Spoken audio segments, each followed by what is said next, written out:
बड़ी अर्थव्यवस्था का दम भरने वाली सरकार आखिर क्यों एक बार में पैसा नहीं दे पाती है?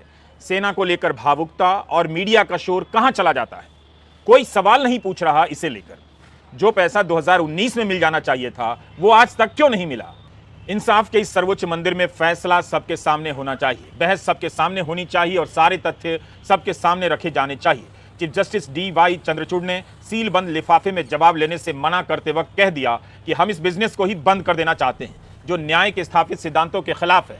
चीफ जस्टिस ने सील बंद लिफाफे को ठुकराकर केवल केंद्र सरकार को जवाब नहीं दिया, बल्कि सुप्रीम कोर्ट को भी रास्ता दिखा दिया, जहां उनसे पहले अदालत ने कई बार सील बंद लिफाफे में सरकार का जवाब स्वीकार किया है। चीफ जस्टिस चंद्रचूड़ ने कहा कि केवल तभी स्वीकार किया जा सकता है जब मामला सोर्स का हो या किसी का जीवन खतरे में हो। गौर करने की बात है कि चीफ जस्टिस राष्ट्रीय सुरक्षा जैसे भारी भरकम शब्द का इस्तेमाल नहीं करते हैं। क्या सरकार के लिए सील बंद लिफाफे में जवाब देना बिजनेस हो गया था? हम आज के वीडियो में इस पर बात करेंगे। फ्लैशबैक में उन खबरों को पलटेंगे ताकि आपको पता चले कि 9 साल में जब आप होश में नहीं थे तब क्या क्या आपकी नजरों से गुजर गया। बंद लिफाफे में जवाब दायर करना सरकार का बिजनेस था, तो इस वीडियो में हम देखेंगे कि कोर्ट की तरफ से भी बंद लिफाफे में जवाब की मांग की गई और यह बिजनेस का रूप धरता चला गया। सेना को पेंशन मिले और इसमें एक पल की देरी हो जाए। अगर 2014 से पहले यह हो गया होता तो कितना हंगामा होता। सुप्रीम कोर्ट ने 1 रैंक 1 पेंशन का बकाया पैसा एक बार में देने का आदेश दिया। इस आदेश में छेड़छाड़ करते हुए रक्षा सचिव ने इसे 4 किश्तों में देने की बात कह दी और आदेश जारी कर दिया। इससे अदालत नाराज हो गई और रक्षा सचिव से लिखित जवाब मांग दिया कि क्या परिस्थितियां थी, लिखकर बताइए। सरकार ने यह आदेश जारी कर दिया था 20 जनवरी को। कोर्ट ने कहा कि इस आदेश को तुरंत वापस लिया जाए। 1 रैंक 1 पेंशन लागू कराने के लिए सेना से रिटायर्ड अफसरों ने पहले जंतर मंतर पर महीनों धरना दिया। जब 5 साल पर इसमें बढ़ोतरियां हुई तो वो पैसा पाने के लिए कोर्ट जाना पड़ा। सेना का सम्मान करने वाली सरकार क्या सैनिकों को उनका हक बिना कोर्ट के आदेश के नहीं दे सकती थी? बंद लिफाफे में जवाब देकर वो किसकी हालत पर पर्दा डाल रही थी? कोर्ट ने कहा कि वैसे भी यह मामला आदेश को लागू करने से संबंधित है, इसमें सील बंद लिफाफे में जवाब देने की क्या बात है। आज की सुनवाई में कोर्ट ने अटॉर्नी जनरल वेंकटरमणी से कहा कि जो आदेश हैं उसके बारे में बताइए, कैसे लागू करेंगे और यह जवाब याचिकाकर्ता को दीजिए। तब उन्होंने कहा कि यह सीक्रेट है। तब चीफ जस्टिस ने कहा कि मैं सील बंद लिफाफे में जवाब स्वीकार करने के खिलाफ हूं। हम जो देखते हैं वो ये नहीं देख सकते। यह न्याय के नियमों के बुनियादी सिद्धांतों के खिलाफ है। अदालत में पारदर्शिता होनी चाहिए। 1 रैंक 1 पेंशन की बकाया राशि का भुगतान हमारे आदेश के अनुरूप ही होगा। 2019 में 1 रैंक 1 पेंशन की समीक्षा हुई, उसके तहत जो बढ़ी हुई राशि थी वो नहीं दी गई। 2023 है यह मामला कोर्ट में चला गया। तब कोर्ट ने आदेश दिया कि बकाया राशि एक बार में दीजिए।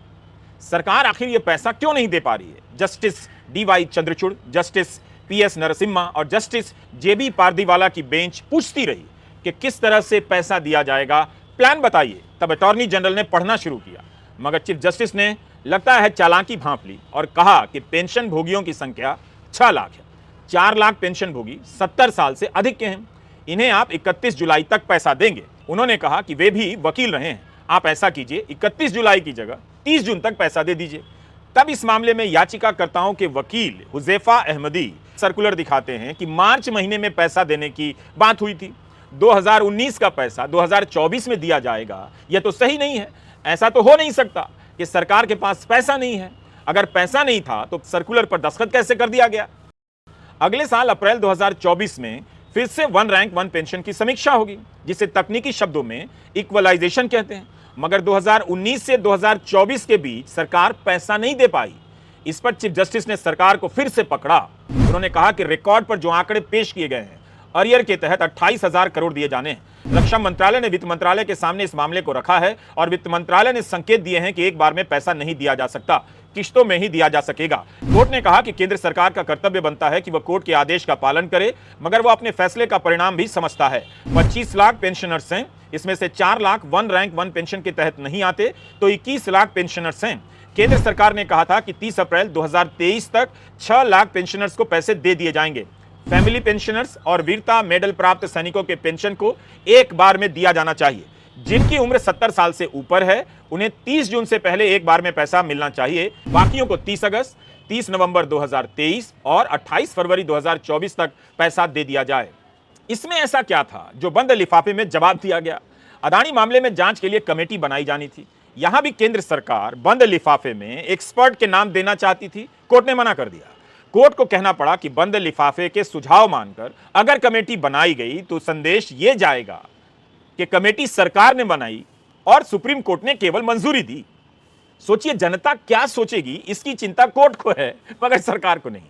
चीफ जस्टिस चंद्रचूड़ की बेंच ने कहा कि सरकार के सुझाव को सामने वाले पक्ष को भी बताया जाना चाहिए।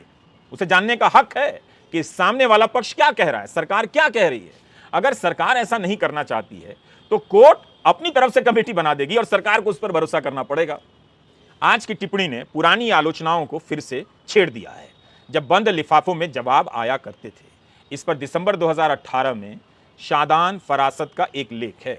एक दौर था जब कोर्ट ही बंद लिफाफे में जवाब मांगा करता था और आज इस बिजनेस को बंद कर दिया गया है। अक्टूबर 2018 में सुप्रीम कोर्ट ने सरकार से रफाल जेट खरीदने की प्रक्रिया और लागत से जुड़ी जानकारी को बंद लिफाफे में देने के लिए कहा। सरकार हिचकिचा रही थी कि इसके बारे में सबके सामने नहीं बता सकती। उस समय बेंच की अगुवाई तत्कालीन चीफ जस्टिस रंजन गोगोई कर रहे थे। जब इस मसले पर फैसला आ गया तब वकील शादान फरासत ने इंडियन एक्सप्रेस में एक लेख लिखा जिसका शीर्षक था अनसील द एनवेलप, जिसमें उन्होंने कहा कि बंद लिफाफा देने के पीछे इरादा यह होता है कि किसी मुद्दे पर सार्वजनिक और मीडिया डिबेट और टिप्पणी को कंट्रोल कर लिया जाए। उन्होंने लिखा कि भले ही इसका उद्देश्य ठीक हो, पर यह संवैधानिक, राष्ट्रीय या संस्थानों से जुड़े मसलों से निपटने का सही तरीका नहीं है। अपने लेख में फरासत कहते हैं कि हमारी अदालती प्रणाली का कायदा है तथ्यों के आधार पर बहस करना, जिसके आधार पर कोई भी फैसला सुनाया जाता है। लेकिन सुप्रीम कोर्ट द्वारा एक ट्रेंड देखा जा रहा है जिसके तहत एक पार्टी जो अक्सर सरकारी या उसकी कोई एजेंसी होती है, उसे बंद लिफाफे में फैक्चुअल जानकारी, तथ्यात्मक जानकारी कोर्ट को देने के लिए कहा जाता है। इसकी कॉपी सामने वाली पार्टी को भी नहीं दी जाती है। ऐसा करने से स्टेट यानी राज्य कोर्ट को मिसगाइड या प्रिजुडिस करती है। चीफ जस्टिस डीवाई चंद्रचूड़ ने आज कमोबेश यही सारी बातें दोहराई हैं।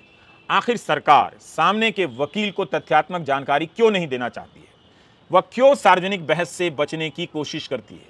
हम और आप कैसे जानेंगे कि जो सरकार ने कहा वो सही है? जैसे रफाल मामले में सुप्रीम कोर्ट ने अपने फैसले में कहा कि रफाल जेट की लागत से जुड़ी जानकारी सीएजी के साथ साझा की गई है और सीएजी की इस रिपोर्ट की समीक्षा संसद की लोक लेखा समिति द्वारा की गई है। यह भी कहा गया कि लागत से जुड़ी बेसिक जानकारी संसद के सामने भी रखी गई और सार्वजनिक रूप से उपलब्ध है। बाद में पता चला कि सीएजी की ऐसी कोई रिपोर्ट थी ही नहीं जिसे लोक लेखा समिति या संसद के सामने रखा गया हो। तब इस पर फरासत लिखते हैं कि इसके बाद केंद्र सरकार ने सही कराने के लिए याचिका दायर की और कहा कि सील कवर में एक नोट्स पर बुलेट पॉइंट के कारण ऐसा हो गया। यह समझ नहीं आया कि इस नोट पर किसी अधिकारी ने साइन किया था या नहीं। कैसे यह नोट सील कवर में चला गया? हलफनामे में गलत जानकारी देने से सजा भी हो सकती है, इसलिए सरकारी हलफनामों की कई स्तरों पर जांच होती है। फरासत ने लिखा कि इस खुलासे से पूरे फैसले को ही दरकिनार किया जा सकता है। रफाल के वक्त सील कवर में चूक को लेकर बहुत मजाक उड़ा और सवाल भी उठा कि ऐसे कैसे हो सकता है। अदालत से मांग की गई कि सील कवर की जानकारी सार्वजनिक कर दी जाए। हादिया केस में एनआईए ने बंद लिफाफे में जानकारी दी थी जिसे कोर्ट ने 1 साल बाद लौटा दिया क्योंकि कोई कार्रवाई नहीं की गई। कोर्ट ने मार्च 2018 में हादिया के पक्ष में फैसला सुनाया। फरासत लिखते हैं कि हमें कभी यह पता नहीं चलेगा कि उन लिफाफों में असल में कोई विश्वसनीय जानकारी थी या एनआईए के किसी अफसर की कल्पनाओं की रचनाएं भर दी गई थीं।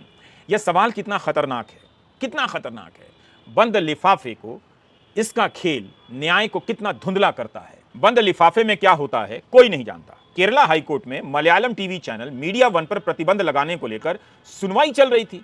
केंद्र सरकार ने बंद लिफाफे में जानकारी दाखिल की और उसके आधार पर चैनल पर बैन लगा दिया गया। मगर जस्टिस चंद्रचूड़ ने सुनवाई के दौरान कहा कि हम बंद लिफाफों के खिलाफ हैं। अगर हम रिकॉर्ड की समीक्षा करें तो क्या आपको आपत्ति होगी, ये सरकार से पूछा। बाद में कोर्ट ने केंद्र के प्रतिबंध पर रोक लगा दी। पी चिदम्बरम के मामले में भी ईडी ने बंद लिफाफे में दिल्ली हाईकोर्ट को जानकारी दी।